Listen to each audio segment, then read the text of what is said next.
અનિરુદ્ધસિંહ જાડેજાની મુશ્કેલીમાં ફરી વધારો। અનિરુદ્ધસિંહને આજે રાત્રે 8 વાગ્યા સુધીમાં કરવું પડશે સરેન્ડર। સુપ્રીમ કોર્ટે એક સપ્તાહ માટે આપેલો સ્ટે પરત ખેંચ્યો છે। સુપ્રીમ કોર્ટે સરેન્ડર થવા મામલે 7 દિવસની રાહત આપી હતી। સામા પક્ષની અરજી અને દલીલો મામલે સુપ્રીમ કોર્ટમાં સુનાવણી થઈ। અનિરુદ્ધસિંહને 7 દિવસ માટે અપાયેલી રાહત પરત ખેંચાઈ।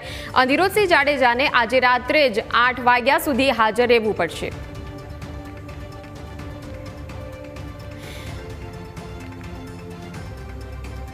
તો અનિરુદ્ધસિંહ જાડેજાની મુશ્કેલીમાં ફરી વધારો થયો છે। અનિરુદ્ધસિંહને આજે રાત્રે 8 વાગ્યા સુધીમાં સરેન્ડર કરવું પડશે। ફરીવાર અનિરુદ્ધસિંહ જાડેજાની મુશ્કેલીમાં વધારો થવા જઈ રહ્યો છે। સુપ્રીમ કોર્ટે એક સપ્તાહ માટે જે સ્ટે આપ્યો હતો તે સ્ટે પરત ખેંચ્યો છે। સરેન્ડર થવા મામલે 7 દિવસથી અગાઉ રાહત મળી હતી, પરંતુ સામા પક્ષની અરજી અને દલીલો મામલે સુપ્રીમ કોર્ટમાં સુનાવણી થઈ છે। 7 દિવસ માટે અપાયેલી રાહત પરત ખેંચાઈ છે।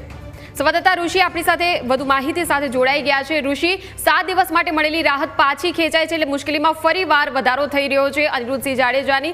શું વધુ વિગતો?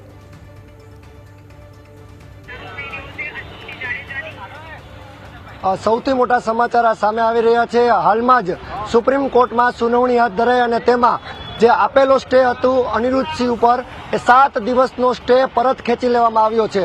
અનિરુદ્ધસિંહને 7 દિવસની રાહત આપવામાં આવી હતી।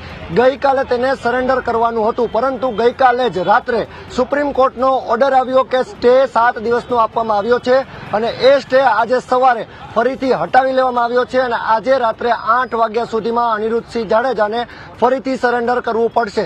અનિરુદ્ધસિંહ જાડેજાની મુશ્કેલીમાં વધારો થયો છે। ગોંડલ પંથકની વાત કરવામાં આવે તો બે બાહુબલીઓ વચ્ચેની આ લડાઈ અત્યારે ચરમસીમાએ પહોંચી છે।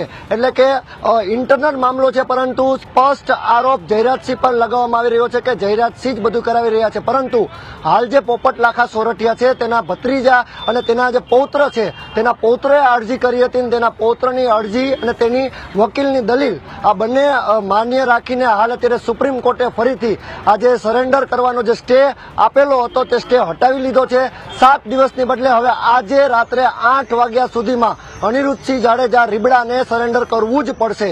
હાલ જે સમગ્ર મામલો છે તે ગરમાયો છે અને અનિરુદ્ધસિંહ જાડેજા જે રીતે સુપ્રીમ કોર્ટના દ્વાર ખખડાવ્યા હતા, હાઈકોર્ટે જે 4 અઠવાડિયામાં સરેન્ડર કરવાનું કહ્યું હતું, એટલે કે 1 મહિનાની અંદર સરેન્ડર કરવું જ પડશે।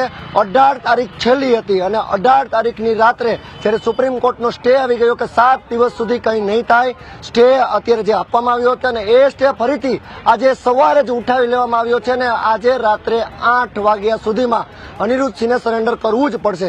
હાલ તો અત્યારે કાંટેકી ટક્કર ચાલતી હોય એ પ્રકારના સુપ્રીમ કોર્ટમાં લડાઈ ચાલી રહી છે। બંને બાહુબલીઓ કાયદાનો સહારો લઈ રહ્યા છે, એટલે કે એક તરફ પોપટ લાખા સોરઠિયાનો પૌત્ર છે તો બીજી તરફ અનિરુદ્ધસિંહ જાડેજા છે। હાલ તો સમગ્ર મામલે પોલીસ પણ મથામણ કરી રહી છે કે રીબડાના અમિત ખૂટ આત્મહત્યા પ્રકરણમાં અનિરુદ્ધસિંહના ક્યાંયથી ભાળ મળી જાય અને અનિરુદ્ધસિંહ અને તેના પુત્રની તેઓ ધરપકડ કરે, પરંતુ અત્યાર સુધી પોલીસના હાથે અનિરુદ્ધસિંહ લાગ્યા નથી। એ પણ પોલીસની કામગીરી સામે સૌથી મોટો સવાલ થઈ રહ્યો છે। હાલ તો જૂનાગઢ જેલ ખાતે અનિરુદ્ધસિંહ ગઈકાલે બપોરે હાજર થવાના હતા, પરંતુ ગઈકાલે જ્યારે સ્ટે મળી જતા 7 દિવસની રાહત મળી હતી, આજે ફરીથી એ સ્ટે ઉઠી ગયો, એટલે કે આજે રાત્રે 8 વાગ્યા સુધીમાં જૂનાગઢ જેલ ખાતે અનિરુદ્ધસિંહ સરેન્ડર કરવું જ પડશે। હાલ તો અત્યારે સુપ્રીમ કોર્ટે જે પ્રમાણે આદેશ કર્યો છે તે આદેશનું પાલન તેને કરવું જ પડશે। જી, આભાર ઋષિ સમગ્ર માહિતી બદલ।